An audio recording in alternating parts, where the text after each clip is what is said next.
All right, here we are. Well, today the birds are chirping loud and clear all the way from somewhere in Arizona where the sun is shining. And Casey, you are smiling. How does it feel to be Casey today?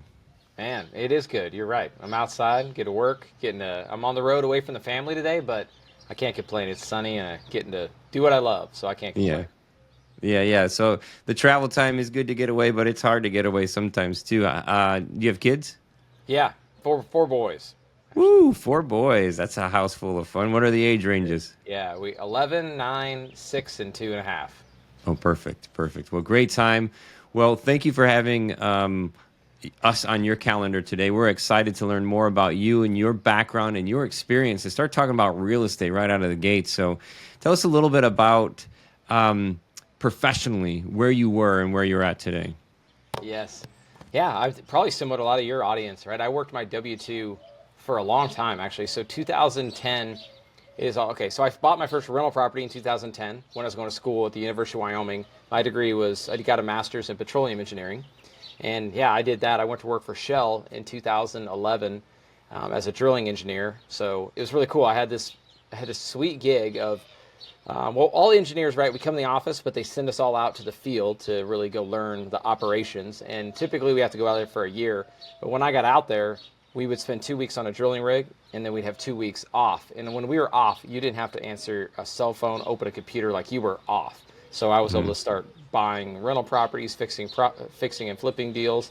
And, and initially I was just doing all the work myself, right? But I just had this cool luxury of doing that. So when the time came of, like, they're like, all right, your field assignment's up. You got to go back to the office, or you're supposed to go back to the office like all the other engineers. I'm like, no, I'm staying out here. I can make the same amount of money, work half the year, and be able to I was kind of living two lives, right? I got to live in my entrepreneurial life for 2 weeks, and then I was able to have my W-2. So I did that for like 12 years like that, basically. I was able to play it safe, and I still had, like, I really looked at it this, like, I had my W-2 was really bankrolling my life to where I could pay for everything I needed. And then I was able to take everything I was making off of fix and flip or off my rentals, and I was able to just keep snowballing that and reinvesting it and growing it, Compounding. right? And Yeah. I went from like, originally I built out just doing property management in-house. I trained VAs to do that. My next step was doing going direct to seller and building a marketing company to find deals, right? And then the third one was building out contractors to where I could actually have construction in-house, and now I have all three. But I was doing all that while doing my W-2 because I could depend on my W-2 to pay my bills, and then I could just keep reinvesting and building this out. So once I got it built out enough, then it became like what's really important. And I was still having to compromise time with my kids. And at this point, when I first started all this, I just had the one, right? And then I had two. And now all of a sudden I got three and one on the way. And it's like I'm having now to choose between them because something had to go, right? I had Shell, I had real estate, and I had my family, and I couldn't balance all three. And so at the end of the day, it was a pretty easy one to know which one was going to get dropped off. I built out those different companies because at the end of the day, like, if you can control the deal flow, right? I mean, fundamentally, to do real estate, you got to buy right. Everybody says it's all where you buy. So we do that by buying direct to seller, right? Oh, okay. So we buy direct to seller, okay, and then that's the first part, right? And then you want to be able to manage it. So want to be able to manage your rental properties, which was the second one. But the bigger one was construction, right? Because I always, when people talk about, I think the biggest risk in real estate, if you're playing the long game, like, you're going to be fine. But the biggest risk is construction and the contractors, because there's a lot of unknowns there. And I've gone through many trials over the years of working with the right contractors and doing deals where we lost money because we either were over budget or we didn't have the right crews, right? So that being able to bring that in-house and control that, now it makes my business so much more predictable. And I'm telling you, when I'm talking to a seller or my team is, and we're looking at, hey, here's a deal we could take on, we could fix it up, everything is much more predictable because we know what it's going to cost and we know how long it should take.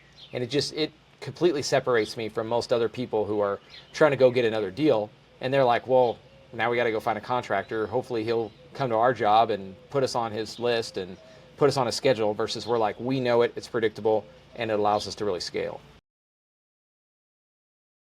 My first one, to back up a little bit, is like, yeah, I would do what I did, right? Don't be in a rush to leave what you're doing, because I always say you got to create a ton of passive income, right? Or sorry, you need to create active income before you create passive income. So that was one that I feel like Bigger Pockets, and when I grew up listening to all that stuff, it's all like, go buy as many rentals properties as you can and create financial freedom that way. But that can work, but you really got to figure out, how are you creating active income, because that's what's going to allow you to buy the rentals sustainably and be able to like create the true financial freedom. So I think it's really important that sometimes it might make sense for them to stay in longer what they're doing, because that might be their superpower, and they make great money doing that, right? Be able to take that money and then maybe go find an operator. And I mean, so first, the easy hack is just keep doing what you're really good at and go find a good operator to partner with and get into the right deals and learn enough. Like if I could tell them one skill, is to learn how to underwrite and know good deals from bad deals. If you can learn how to do that, you can create a good filter, because there's lots of opportunities out there. And if you can just filter and know that, then you don't have to go build everything out and do everything I did and be good at what you're best at. This was probably 7 or 8 years ago. We were doing the BRRRR strategy. So people who don't know, that's where you buy it at a discount, buy a property, you rehab it, and then you refinance it to get all your money back ideally, and then you rent it out.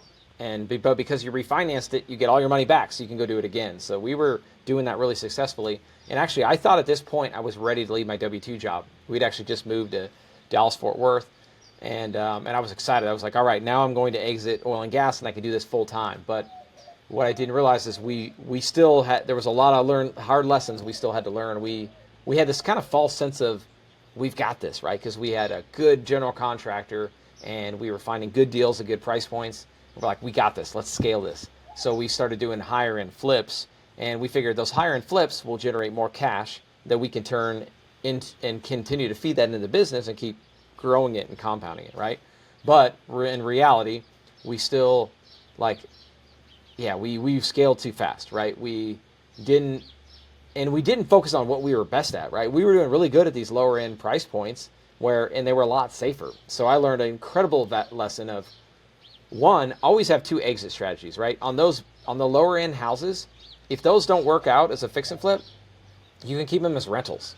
And you can, to your point, we talked earlier, you can play the long game, right? If you're flipping a $1 million house and the market shifts, or you run into some unforeseen stuffs in your budget and you can't sell that thing, the only solution is to drop that until you can sell it. And that often means a big loss, right? So that's what we had to learn, is always have 2 exits. And so that's one I always harp on, is like, have 2 exits.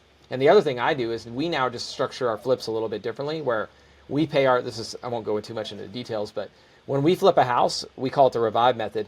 We'll take over their loan, or if it's free and clear, we'll just close on it. But we'll pay our seller a profit share on the back end. And then we'll often pay them more, but I lock in my profit up front on my rehab to where I make sure I'm going to make that money.